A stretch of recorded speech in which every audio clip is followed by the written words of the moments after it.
Shalom, or peace, or Shalom, Ahava Barak, first and foremost. All praise, honor, and glory to Yahweh, Bahashem, Yahweh Shai, Bahashem Raka, Ruchachadash. And double honors to all of the, to anybody out there that's giving sincere, 100% truth. Whether it be a prophet, an elder, an apostle, or a disciple. Double honors to you. And let's just get right into it. Okay, we're doing Paul versus the Jews. That's where we opened up to. That's where we're going to start. The Most High put the Spirit on me to just start taking notes on everything. So between yesterday and today, I took enough notes to put out about 4 classes. So we're going to start with Paul versus the Jews, and we're going to start with Acts 21. And we're going to go to Acts 21 and 18. Let's give that a try. And the day following, Paul went in with us unto James, and all the elders were present. 19. And when they had saluted them, he declared particularly that what things God had wrought among the Gentiles by his ministry. And when they heard it, they glorified the Lord, and said unto him, Thou seest, brother, how many thousands of Jews there are which believe, and they are all zealous of the law. So, Paul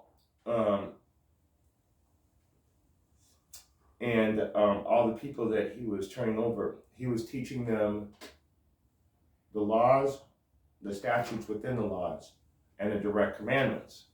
So Paul was teaching the law to all of these. And unless you study, you've got to understand that a Gentile, there's 2 types of Gentiles in the Bible. There's the natural Gentile, which means not an Israelite. But then when there was the kingdom split back during Jeroboam and Rehoboam, they were calling the northern kingdom Gentiles because they didn't keep God's law. And so it all started back there. They were calling them heathens. They were no longer Israelites. They were no longer Yasharal in their eyes. So when Paul's going out and he's talking to Gentiles, he's talking to Israelites that do not keep the laws, or Israelites that don't know that they're Israelites. So let's move on. I hope you guys understood that. Let's go to verse 20. And when they heard it, they glorified the Lord and said unto him, Thou seest, brother, how many thousands of Jews there are which believe. Wow. And they are all zealous of the law. We're going to call them Gentiles in the scripture before that, right? Okay, just making sure.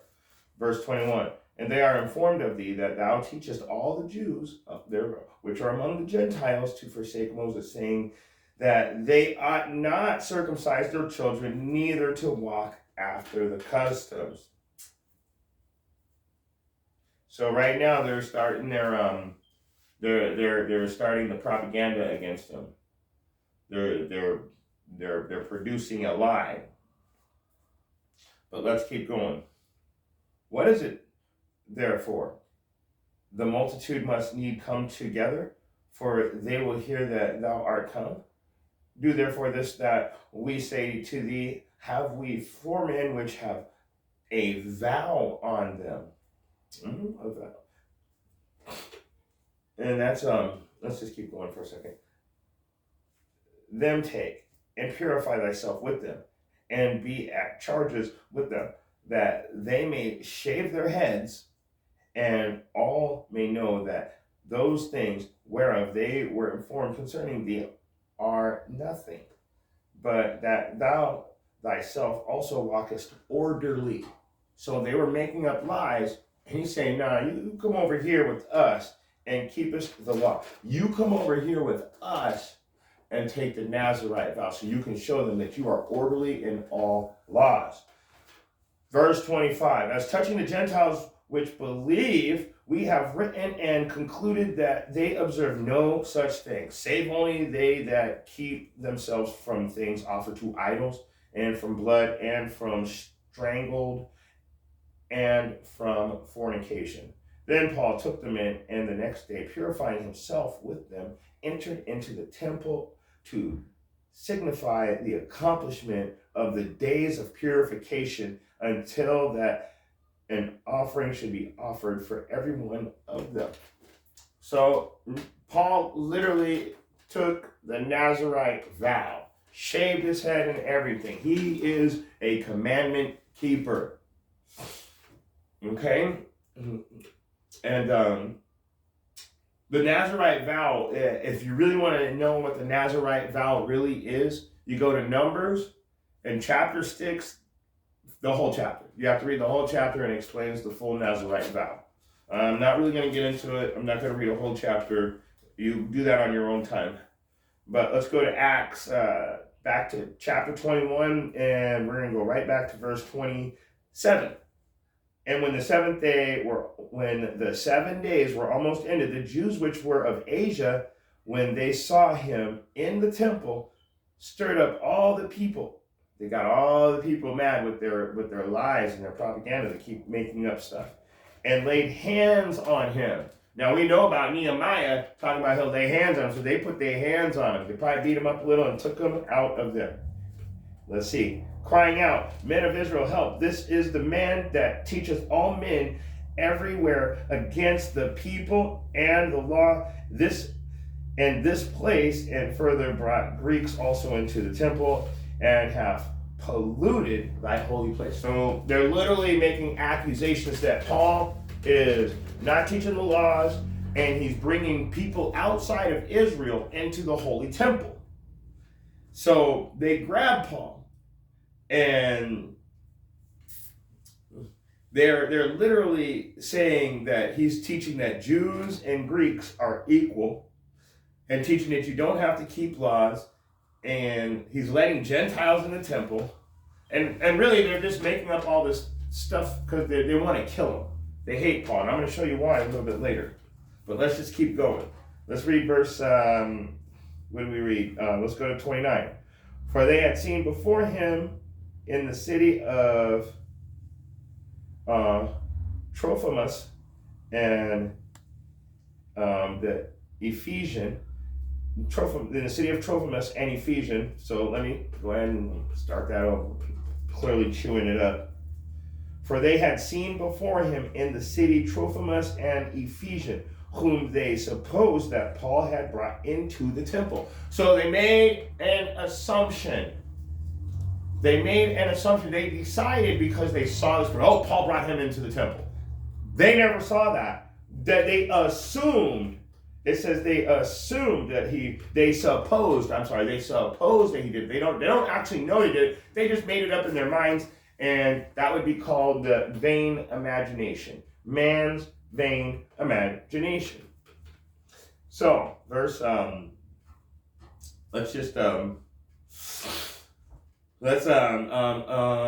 jump over.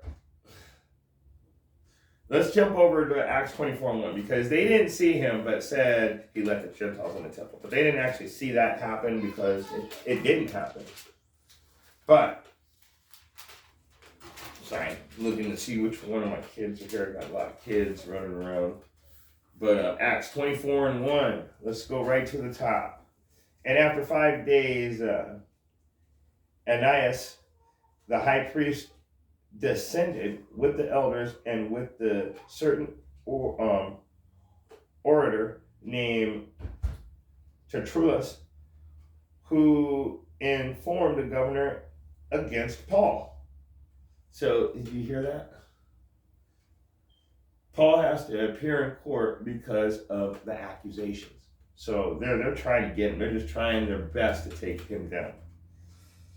And when he had called forth, Tertullus began to accuse him, saying, see that by thee we enjoy great quietness, and that very worthy deeds are done unto this nation by thy providence. We accept it always in all places most noble Felix, with all thankfulness. Notwithstanding that I bet not further tedious unto thee, I pray thee that thou wouldst hear us of thy clemency a few words. So they're just like kind of buttering the guy up to speak to him. They want to talk to him pretty much. For we have found this man a pestilent fellow and a mover of sedition among the Jews throughout the world, and a ringleader of the sect of the Nazarenes. So they're saying that now they're throwing all the Nazarenes under the table too. But let's keep going. Who also hath gone about to profane the temple, whom we took and would have judged according to our law, but chief captain Lysias came upon us, and with great violence took him away out of our hands, commanding his accuser to come unto thee, by examining of whom thyself mayest take knowledge of all these things whereof we accuse him. So we need to let you know when he's doing wrong. We can't just go out and kill him, and that's why they took him away from the Jews, because they were just going to kill Paul on the spot. Verse 9, and the Jews also assented, saying that these things were so.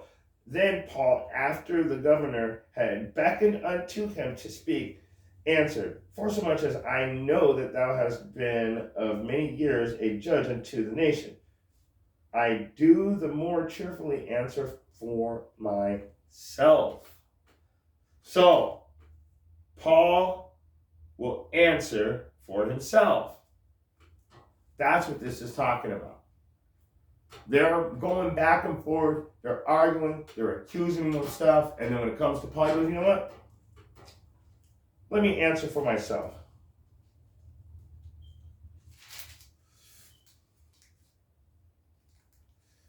And I'm just going to go ahead and keep going.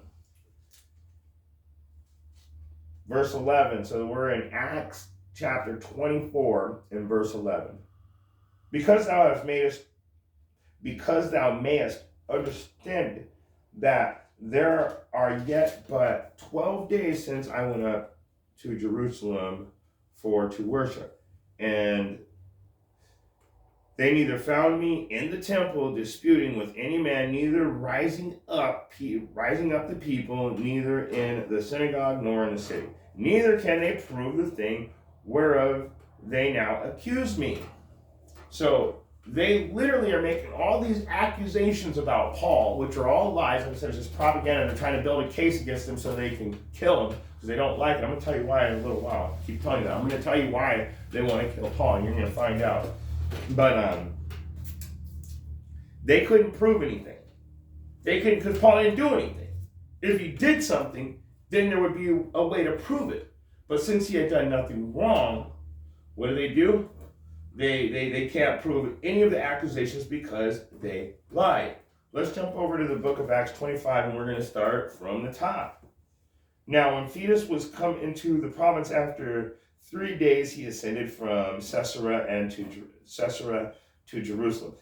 Then the high priest and the chief of the Jews informed him against Paul, and besought him and desired favor against him, and he would send for him to Jerusalem, laying wait in the way to kill him.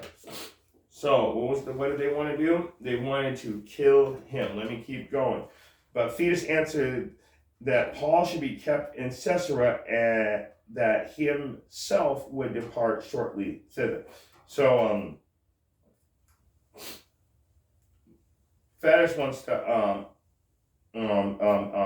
is saying, no, keep him in Caesarea, and then we'll and that he himself would depart shortly thither. So he's coming. Let them therefore, he said, which among you are able, go down with me and accuse this man, if there be any wickedness in him. So they're gathering together now. They've got their plot. They're going to go and try and have Paul executed because they said that he's a wicked man. And when he had tarried among them more than 10 days, he went down into Caesarea, and the next day, sitting on the judgment seat, commanded Paul to be brought. And when he was come, the Jews which come down from Jerusalem stood round about and laid many and grievous complaints against Paul, which they could not prove. Paul did nothing wrong. They just don't like him. And I'm like, watch, don't worry, we're going to get to it. We're getting to it. We are getting to it. Let me just keep going.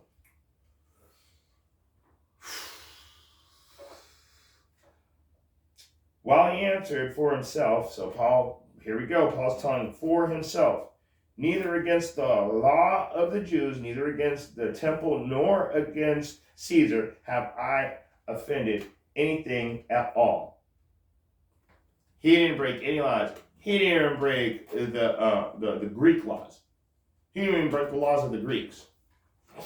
So he was literally following all the regulations, all the rules. But Festus, willing to do the Jews a pleasure, he's willing to help the Jews, answered Paul and said, wilt thou go up to Jerusalem and there be judged of those things before me? And he knows, see, Paul's smart. They want to get him to Jerusalem because they take him to Jerusalem to kill his ass right there on the spot. And that's really what they're doing. And Paul had already been proven like everything that they said has been proven to be a lie. Paul has followed, like I said, even Caesar's laws. He didn't break any law of any kind, but Festus was already in league with the Jews, and they hate Paul. This is why they made false accusations as a snare, and a snare is a trap. So they're trying to trap him, but they couldn't prove anything. So Acts 25:10, then Paul said, I stand at Caesar's judgment seat where I ought to be judged. To the Jews, I have done nothing wrong, as thou well knowest. So he's telling you guys know I ain't done nothing wrong. I'll go get judged by Caesar, but there's no way I'm going to Jerusalem so you can just kill me. And that's what they want to do. They want to get him to Jerusalem and then chop his head off pretty much, or however they crucify you back then. And Paul said he would rather be judged by Caesar because if he went to Jerusalem, like I said, they would kill him. And let's go to Acts 25. And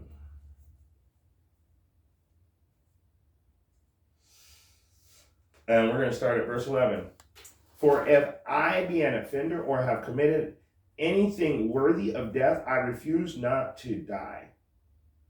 So he's saying, but if there be none of these things whereof, let me just start from the beginning. For if I be an offender or have committed anything worthy of death, I refuse not to die. But if there be none of these things whereof these accuse me, no man may deliver me unto them. I appeal unto Caesar. So he's saying, if I've done anything wrong, I want to die. But if I haven't done anything wrong, let me go. Deliver me unto them. I appeal unto Caesar. Don't put me with these people that are going to kill me.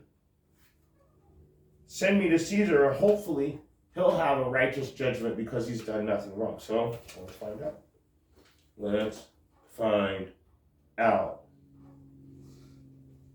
And after certain days, King Agrippa, I don't know how to say it. King Agrippa and Bernice came unto Caesarea to salute Festus, and when they had been there many days, Festus declared Paul's cause unto the king, saying, there is a certain man left in bonds by Felix, about whom when I was at Jerusalem, the chief priest and the elders of the Jews informed me, desiring to have judgment against him. To whom I answered, it is not a manner of the Romans to deliver any man to die before that which he is accused have the accuser face to face. and have license to answer for himself concerning the crime laid against him. So you can't put someone to death until they have a trial. And then, and like it says, and then have a license to answer himself concerning the crime laid against him. So they want to hear what he has to say for himself. Therefore, when they were come hither without any delay on the morrow, I sat on the judgment seat and commanded the man to be brought forth, against whom when the accuser stood up, they brought none accusation of such thing as, now watch this, they didn't bring any accusations of what he supposed, as such as I supposed. They didn't ask anything that he thought that they were going to ask about because of all the accusations that they brought out all through this whole class. Watch this. Verse 19, but had certain questions against him of their own superstition and of one Jesus, Yahushua, which was dead, whom Paul affirmed to be alive. Why did they want to kill Paul? Because the word superstition also means idolatry. So superstition is based on the ignorant faith of an object having magical powers. Another word for superstition is idolatry. They believed Paul was worshiping idols because they did not believe on Yahushua. So they wanted him dead. That's why they were trying to kill Paul. Let me read it again. Let me read 18 and 19 again. Against whom when I'm getting excited. Acts 25 and 18. Against whom when the accuser stood up, they brought none accusations of such things as I suppose. So they didn't talk about anything that I thought they were going to talk about. What did they bring up?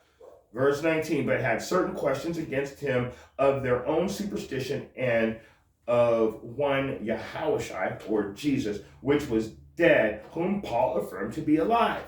So why did they want to kill him? Because they thought that he was doing idol worship. Nothing, and they couldn't prove anything. But when they got him home, it was all about Yahushua. Yahushua already got crucified. But that's what they wanted to get him for. So let's keep going. Let's just finish this out. And because I doubted of such manner of questions, I asked him whether he would go to Jerusalem and there be judged on these matters. So that he's like, are you going to go to Jerusalem with this? But when Paul had appealed to be reserved unto the hearing of Augustus, I command him to be kept until I might send him to Caesar. Then Agrippa said unto Festus, I would also hear of the man myself tomorrow. Thou shalt hear him. 23. And on the morrow, when Agrippa was come, and